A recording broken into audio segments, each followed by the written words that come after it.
నమస్తే, welcome to KTV Telugu. This is Apoorva. Assembly ఎన్నికల్లో అదరగొట్టారు. అది తిరుగులేని ఆత్మవిశ్వాసాన్ని ఇచ్చింది. ఇప్పుడు లోక్సభ ఎన్నికలు రెట్టించిన ఉత్సాహంతో ముందుకు ఉరుకుతున్నారు. ప్రత్యర్థులు ఎవరైనా కూడా భయపడేదే లేదు అని చాలా ధీమా వ్యక్తం చేస్తున్నారు. కనీసంలో కనీసం 14 లోక్సభ స్థానాలను గెలుచుకుని తీరాలి అని కాంగ్రెస్ నాయకత్వం చాలా బలంగా ఉంది. దీనికి అనుగుణంగానే లోక్సభ నియోజకవర్గాల్లో అభ్యర్థుల ఎంపికకు ప్రత్యేక కసరత్తు మొదలుపెట్టేసింది. ఇప్పటికే కొందరు తమకు టికెట్ ఖరారు అయిపోయింది అని చెప్పుకుని తిరుగుతూ ఉంటే, మరికొందరు తమకు టికెట్లు ఇవ్వకుండా పక్కన పెట్టే ధైర్యం పార్టీ నాయకత్వానికి ఉంటుందా అని ప్రశ్నిస్తున్నారు.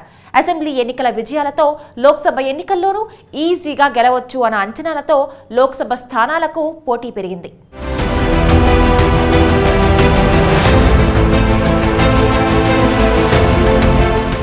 రాష్ట్రంలో అధికార పీఠం ఎక్కిన ఉత్సాహంతో పార్లమెంటు ఎన్నికలకు సిద్ధమవుతోంది తెలంగాణ కాంగ్రెస్. రాష్ట్రంలోని మొత్తం 17 లోక్సభ స్థానాలకు గాను హైదరాబాద్ మినహా మిగతా స్థానాల్లో పాగా వేసేందుకు వ్యూహరచన చేస్తున్నారు హస్తం పార్టీ పెద్దలు. గత ఎన్నికల్లో మల్కాజ్గిరి, నల్గొండ, భువనగిరి పార్లమెంట్ స్థానాలు కాంగ్రెస్ గెలుచుకుంది. ఈ ముగ్గురు ఎంపీలు ఇప్పుడు అసెంబ్లీకి ఎంపికయ్యారు. ఒకరు సీఎం కాగా మిగిలిన ఇద్దరు రాష్ట్ర మంత్రులయ్యారు. ఈసారి కనీసం 12కు పైగా స్థానాలను గెలుచుకోవాలి అని హస్తం పార్టీ టార్గెట్ గా పెట్టుకుంది.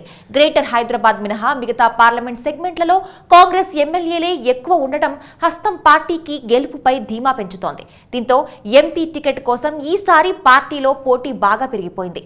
దీంతో పాటు ఎమ్మెల్యే టికెట్ ఆశించిన చాలా మందికి కాంగ్రెస్ హైకమాండ్ ఎంపీ టికెట్ హామీ ఇచ్చింది. మల్కాజ్గిరి నుంచి గతంలో రేవంత్ రెడ్డి విజయం సాధించారు. ప్రస్తుతం మల్కాజ్గిరి నుంచి ఎమ్మెల్యేగా పోటీ చేసి ఓడిపోయిన మైనంపల్లి హనుమంతరావు ఇక్కడ ఎంపీ అభ్యర్థిగా బరిలో ఉండే అవకాశం కనిపిస్తోంది. ఇక హైదరాబాద్ నుండి గతంలో పోటీ చేసిన ఫిరోజ్ ఖాన్ మళ్లీ బరిలో ఉండొచ్చు. సికింద్రాబాద్ ఎంపీ టికెట్ పై అనిల్ కుమార్ యాదవ్ కు హామీ ఇచ్చారు. అయితే అంజన్ కుమార్ యాదవ్ ఎమ్మెల్యేగా ఓడిపోవడంతో ఆయనే ఎంపీ బరిలో దిగుతారనే చర్చ జరుగుతోంది. ఇక చేవెళ్ల టికెట్ కేఎల్ఆర్ ఆశిస్తున్నారు. అయితే బీఆర్ఎస్ లేదంటే బీజేపీ నుంచి కీలక నేతలను ఆకర్షించి బరిలో దింపవచ్చనే చర్చ కూడా సాగుతోంది.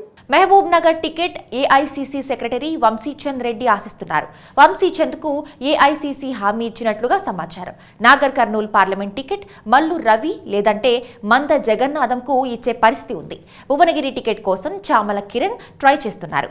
ఎల్బీ నగర్ నుంచి అసెంబ్లీకి పోటీ చేసి ఓడిపోయిన మధు యాష్కి కూడా భువనగిరి ఎంపీ టికెట్ అడుగుతున్నారట. ఇక నల్లగొండ టికెట్ ను సూర్యాపేట ఎమ్మెల్యే టికెట్ ఆశించి భంగపడ్డ పటేల్ రమేష్ రెడ్డికి ఇస్తారు అని ఇప్పటికే ఏఐసీసీ సెక్రటరీలు హామీ ఇచ్చారు. అయితే అధిష్టానం ఆదేశిస్తే ఎంపీగా పోటీ చేస్తాను అని జనార్దన రెడ్డి ప్రకటించడంతో మళ్లీ చర్చకు దారితీసింది.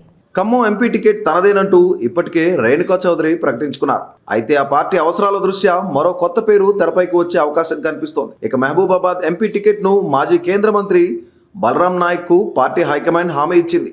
వరంగల్ ఎంపీ టికెట్ కోసం మాజీ ఎంపీ సిరిసిల్ల రాజయ్య ట్రై చేస్తున్నారు. అయితే తుంగతుర్తి నుంచి టికెట్ ఆశించి భంగపడ్డ అద్దంకి దయాకర్ కి వరంగల్ ఎంపీ టికెట్ ఇచ్చే అవకాశం కనిపిస్తోంది. కరీంనగర్ ఎంపీ టికెట్ ను బలమూరు వెంకట్ కు ఇస్తామని హామీ ఇచ్చారు. కానీ ఎమ్మెల్సీ జీవన్ రెడ్డి కూడా ఎంపీ టికెట్ కోసం ట్రై చేస్తున్నారని టాక్. ఇక పెద్దపల్లి ఎంపీ టికెట్ ను వివేక్ తన కొడుకు వంశీకి అడుగుతున్నారట. లేదంటే ఏ చంద్రశేఖర్ కు అక్కడ టికెట్ ఇచ్చే అవకాశం ఉందట. ఆదిలాబాద్ ఎంపీ టికెట్ కోసం నరేష్ జావద్ ప్రయత్నిస్తున్నారు. మెదక్ ఎంపీ బరిలో మాజీ ఎమ్మెల్యే జగ్గారెడ్డి ఉండే అవకాశం ఉంది. ఇక జహీరాబాద్ నుంచి మాజీ ఎంపీ సురేష్ షట్కార్ పోటీ చేయనున్నట్లుగా సమాచారం. నిజామాబాద్ ఎంపీ కోసం మాజీ ఎమ్మెల్యే ఈరవత్రి అనిల్, పార్టీ రాష్ట్ర వర్కింగ్ ప్రెసిడెంట్ మహేష్ కుమార్ గౌడ్ ప్రయత్నం చేస్తున్నారు. మొత్తంగా ఎంపీ టికెట్ల కోసం టీ కాంగ్రెస్ లో పోటీ గట్టిగానే ఉంది. అయితే సునీల్ టీం ఫైనల్ చేసిన వారికే టికెట్ దక్కే పరిస్థితి ఉండటంతో అక్కడ మంచి మార్కులు కొట్టేసేందుకు ఎంపీ టికెట్ల ఆశావహులు తెగ ప్రయత్నాలు చేస్తున్నారు.